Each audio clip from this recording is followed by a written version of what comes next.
So today's class we're going to focus on product liability and the warranties under Article 2 of the Uniform Commercial Code. In other words, what are your remedies?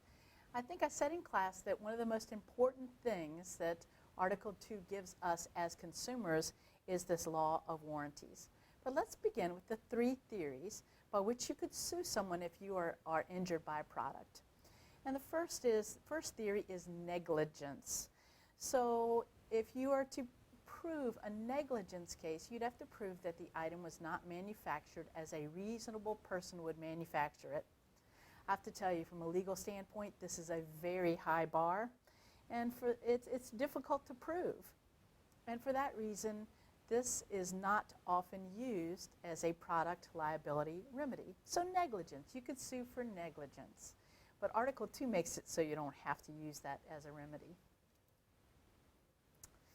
The second theory that you could sue someone, that you could use to sue someone if you've been harmed by a product, would be the warranties under Article 2 of the Uniform Commercial Code.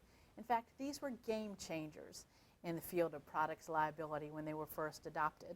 So let's look at the different types of warranties that you could use. The first is an express warranty.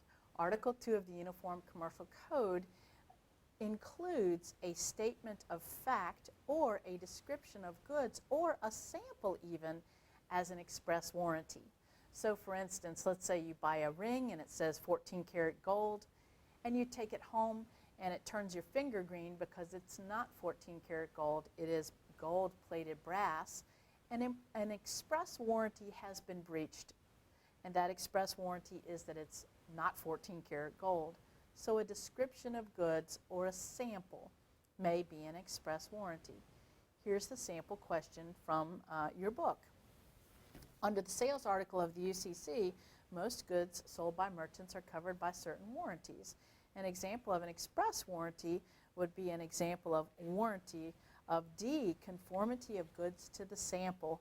This is an express warranty if the goods do not conform to the sample. All right. So let's move on. So that's an express warranty. Under the UCC, you also have implied warranties, and we're going to begin with the implied warranty of merchantability. The implied warranty of merchantability is only made by a merchant seller selling what he or she ordinarily sells. This warranty says this, that the goods are good for the ordinary purpose for which they are used. The implied warranty of merchantability has been used in many different circumstances: the sale of food or drink, machinery, you name it. This warranty may also be disclaimed or taken away by using the terms as is, with all faults, or by even using the term merchantability. So question 32 in your book is this: under the UCC sales article, the implied warranty of merchantability, and it may be disclaimed by the seller's oral statement that mentions merchantability. If you use the word merchantability, there is no implied warranty of merchantability. B is not true, because you don't have to have a merchant buyer for the implied warranty of merchantability to arise. And C is not true. Is breached if the goods are not fit for all purposes for which the buyer intends to use the goods. It's just ordinary purposes for which they are used. And then D must be a part of the basis of the bargain to be binding on the seller, and that's not true either. It automatically arises anytime you have the sale of goods by a merchant seller selling what he or she ordinarily sells. So your answer here, of course, is A. There's another type of an implied warranty, and that's the implied warranty of fitness for a particular purpose. This is given by any seller. You do not have to be a merchant. However, the seller must know of the buyer's particular purpose, and the buyer must be relying on the seller's skill and judgment in picking out that product. All right, so here's my yellow smart car. Let's assume that it's for sale this semester, and I'm selling it for $1,000. Now, you're interested in the smart car, and you approach me after class and you say, you know, I really need a car because I'd like to be able to tow my John boat, you know, little flat-bottomed fishing boat, down to the reservoir so I can fish on my afternoons off will your smart car tow the boat? Now, I'm not a merchant seller. Are you relying on my skill and judgment? Yes. Do I know of your particular purpose? Yes. All right, so assume I say yes. Of course it'll tow your John boat down to the reservoir. In fact, it won't. This car has 3 cylinders. A lawnmower is more powerful than this car. And you buy it from me, and you find out that it does not live up to your particular purpose. Have I breached this warranty to you? And the answer is yes, I have. I breached the implied warranty of fitness for a particular purpose. I knew your purpose. You were relying on my skill and judgment in picking out this car. Now, have I breached the implied warranty of merchantability? The answer, of course, I hope you all shout out, no. And the reason is I am not a merchant seller. And also, the smart car is good for the ordinary purpose for which it is used. It's just not good for your particular purpose. All right, so this is easy. To whom do these warranties apply? Virtually anyone who uses the product. So it used to be for negligence and for the common law remedies, you had to prove privity of contract. In other words, only the contracting parties could sue each other. But now, the buyer and essentially anyone who uses the product can sue under the implied warranties of merchantability and fitness for a particular purpose under Article 2 of the UCC and for express warranties.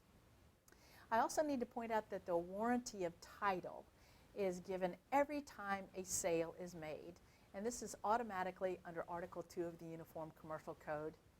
I do need to warn you that it may be disclaimed by specific language or by circumstances. So if you are purchasing a product and it says there is no implied warranty of title, should you buy it? No, absolutely not.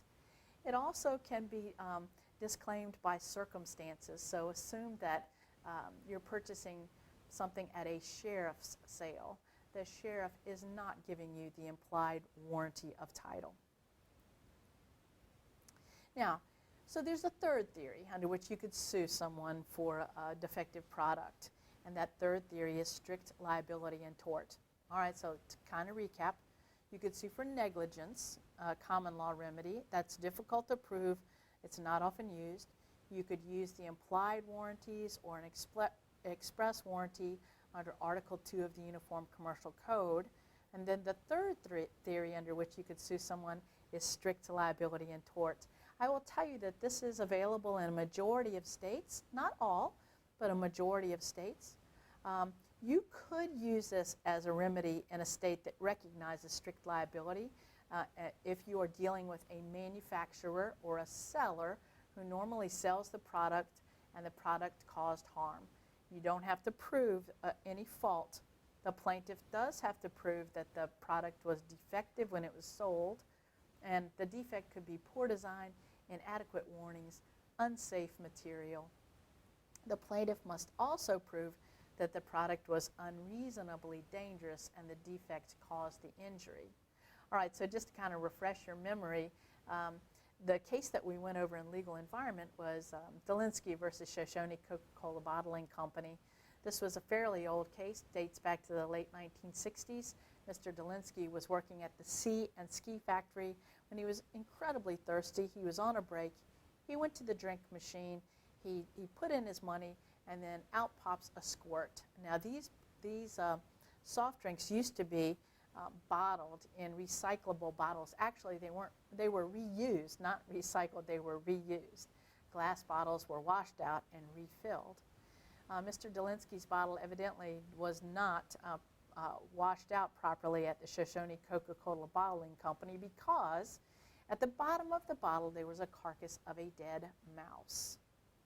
Now, this was an instance where a state adopted strict liability and tort, and Mr. Delinsky was able to sue and win his case without proving how the mouse got in the bottle. All right, so some of the defenses to strict liability and tort. One of the defenses you could use if you're being sued under strict liability and tort is that the person assumed a known risk. The example I gave you in legal environment of assumption of the risk involved an old school, what my kids used to call a Herbie, a VW Beetle, rolling over. So to students were on the way back from spring break. The Beetle did not have air conditioning. It was hot. They were tired. The passenger had the window rolled down on the passenger side and his foot and leg out of the window. Now, the driver fell asleep. The car rolled over, and it actually righted itself. The only injury was a young man's foot that was out of the window. Our defense was assumption of the risk. He assumed a known risk. The passenger assumed a known risk when he stuck his foot out of the window of a moving car. So that's one defense you could use. Another defense you could use is that, yes, the product caused harm, but it was not being used for its intended purpose. So, for example, if someone uses a lawnmower to trim hedges and they are injured, then this would be a defense to a strict liability and tort case. All right, so let's look at some other remedies available under Article 2. The seller has certain remedies. So what if the seller has not been paid for the product? What can they do? They can sue for compensatory damages. So compensatory damages are intended to place the non-breaching party in the position they would have been in had there not been a breach of contract. Compensatory damages are to be foreseeable, and in terms of a seller's remedy, if the seller sells goods that the buyer has purchased, if the seller disposes of goods in a private sale, then notice has to be given to the buyer, or else the seller's not going to be able to recover damages. All right, so you've produced a product, the buyer has not paid for the product, you then sue, and you sue for breach of contract. Now, if you have sold that product at a public sale, you could sue for the difference between what you sold the product for at the public sale and what you would have been paid had the buyer honored their contractual obligations. Now, remember, if there's a private sale involved, then you must first give the buyer notice that you're going to sell the goods at a private sale.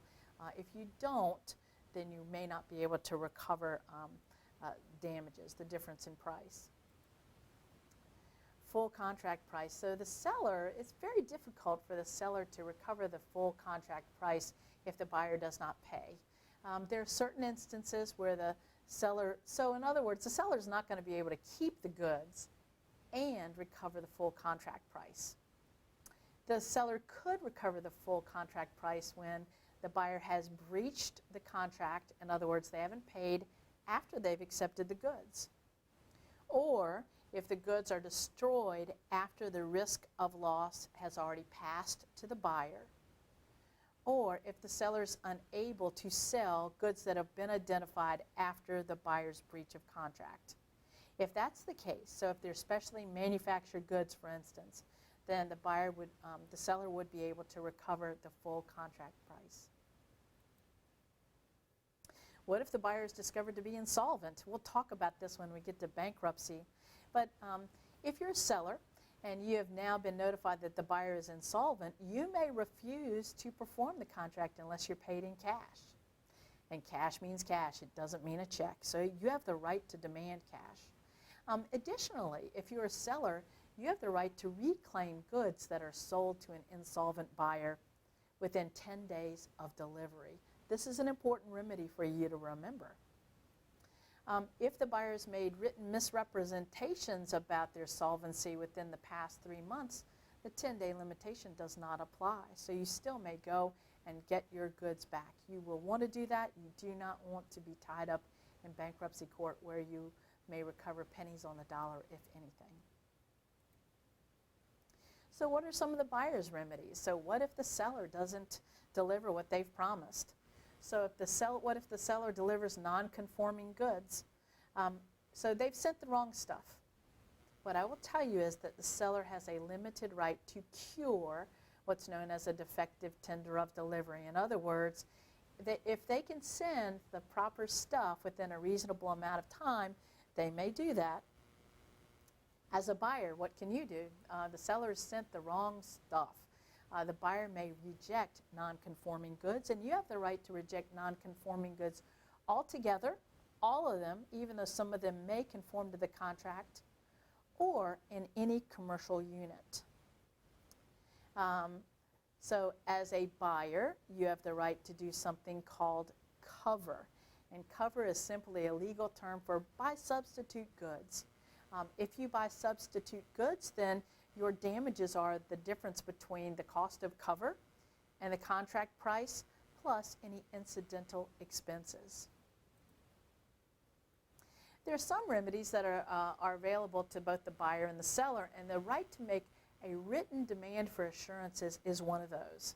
So if either the buyer or the seller feels insecure, that is, they don't feel like the other party is going to be able to perform their contractual obligations, then they can make what's known as a written demand for assurance. And if a written demand for assurance isn't forthcoming within 30 days, then the contract may be treated as repudiated or broken. In other words, you don't have to wait for the date for performance to treat the contract as repudiated. That way you can go out and make a substitute contract with someone else. All right, another thing for you to remember is this, that a thief can never pass good title to goods.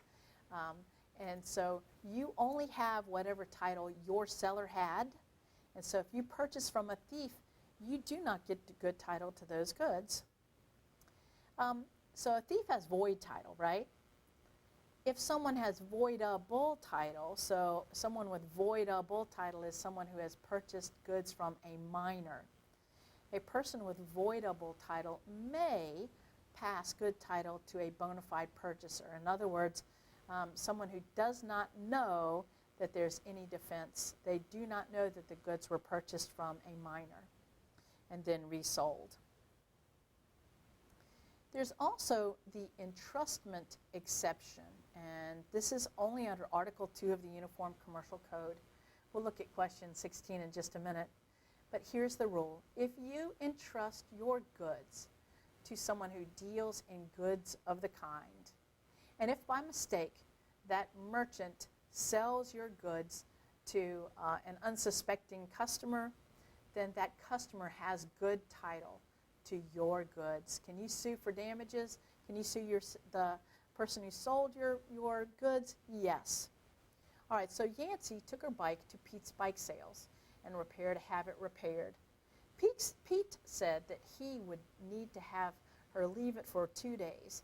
The next day, one of Pete's employees sold Yancey's bike to Jake. Jake paid for the bike with a credit card, unaware that Pete did not own the bike. Which of the following is correct? So in other words, who has title to the bike? And the answer is Jake has title to the bike. He paid for the bike with a credit card. He did not know that Pete didn't own the bike, and this is the bicycle was entrusted to Pete's Bike Sales. All right, the statute of limitations. The statute of limitations for the sale of goods is 4 years, and you should remember that. So this is different from other statutes of limitations for breach of contract. So in some states, the statute of limitations for breach of contract, an ordinary common law contract, may be 3 years. So in Virginia, it is 3 years. So if you have a breach of contract, you only have 3 years to sue someone. However, if that contract is for the sale of goods, you would apply the statute of limitations contained in Article 2 of the Uniform Commercial Code, and you have 4 years to sue. Common carrier rules. Now, a common carrier is simply a business that transports goods for the public. It transports goods for other companies. It transports goods for individuals. So we're talking about trucking companies, railroads, and even airlines. So there's a special rule if you're dealing with a common carrier in terms of liability, and that is strict liability. A common carrier is liable for damage to goods even if the damage is caused by a third party or by an accident. So we employ strict liability when it comes to common carriers. There's some exceptions though, and the exceptions are a common carrier may limit liability in the contract, and by the way, they often do. Also, common carriers are not liable for damages that are caused by an act of God. So let's say you're using a common carrier to transport your goods to Florida, and a sinkhole opens up in the middle of I-95 and swallows the truck. Now, in that instance, since this is an act of God, the common carrier would not be liable for the damage to your goods. Common carriers are also not liable for improper packaging of goods that are being shipped. Now, in terms of the questions that I have assigned you that go along with this, this module, I'd like for you to do these questions on your own. And so the questions follow on the different slides.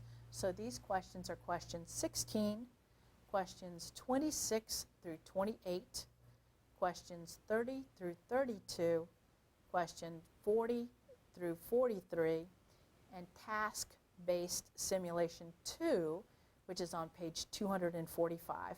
Again, I'd like for you to do these on your own. And thank you so much, and I will see you in the next class.